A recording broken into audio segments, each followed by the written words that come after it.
So you don't have to do a conventional, traditional run the pipe single leg.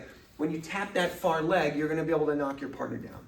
Today we're gonna talk about 3 single leg finishes you can use that you may not be using already. This is great, especially if you are able to get to the single and you're not sure what to do with it.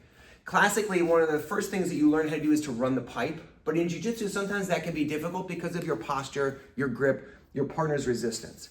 Finding a way to off-balance your partner first and then look to take them down to the ground is often the easiest way to do this and the best bet. So first, off of any basic single leg, the entry can vary. We like to go inside, some form of inside position, and then reaching to pick up your partner's leg, either with your inside hand or your outside hand, and we land in a position like this. Instead of working on pinching your knees, which a lot of people do in jiu-jitsu, especially when they're first learning the single leg, because they feel like that frees their hands up, we're gonna have wider legs, and we're gonna focus on our 2 hands pulling our partner's leg in. We wanna have our head connected here to our partner's chest, rather than having our head here on our partner's ribs like they would do if you were a wrestler, okay? So we're gonna start here. The first attack is gonna be on our partner's far leg. So we're gonna take a step forward with our left leg, and we're gonna use our right leg, heel down, toes up, just to tap our partner's leg. A lot of times, this is gonna be enough, and you'll knock some people down from you. Once that happens, you're able to cover the hips and you can finish a takedown. Other times, what will happen is you'll tap and you'll get your partner kind of putting a hand down on the mat.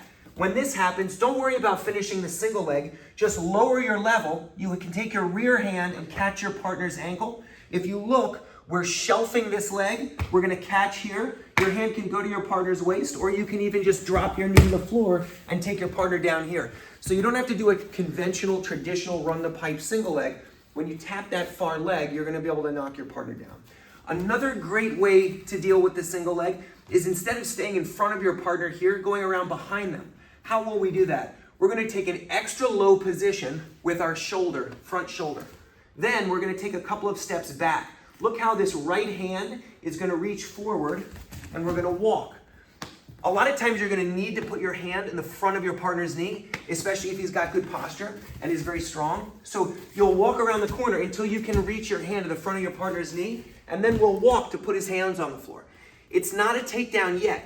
You can chase and lock your hands around your partner's waist. This is great. Or you can reach and tackle your partner's second leg, knock them down this way.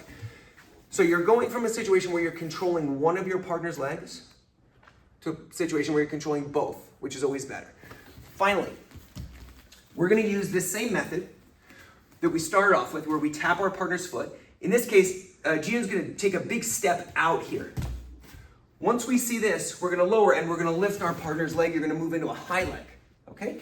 So let's just differentiate real quick. You can have a single leg here, head on the inside. You could have a head on the outside single leg, which we don't do too much in jiu-jitsu because of the threat of guillotine. Or you can have a high leg where you have your partner's leg up high.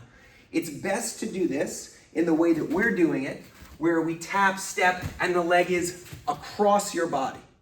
If you have your partner's leg on this side, there's always the risk, flying triangles, people kind of jumping into you. When you're on the outside of the leg this way, that's not as much of a risk. Now from here, it's very important that with the high leg, as the name implies, you're bringing your partner's leg up high. When your partner's leg is low, they have plenty of balance. So Ji-hoon will move around with me, can hop, but when his leg comes up high, we clear this and we bring our hips forward. Now he's out of balance, okay? We can take this foot, tap behind our partner's ankle, and knock them down. So conventional single legs, the way that they're done in wrestling, sometimes they're appropriate for jiu-jitsu. Other times, especially when you're first getting started, it's much easier to think about off-balancing your partner and then looking to go from a single leg to some form of double leg where you can then knock your partner down. They don't have to be on their back. They can be on their side. Chase them, get the takedown, relatively safe, lower risk for you, and hopefully you'll find it to be very effective. Thanks so much for watching. We've got some links down below if you have any questions.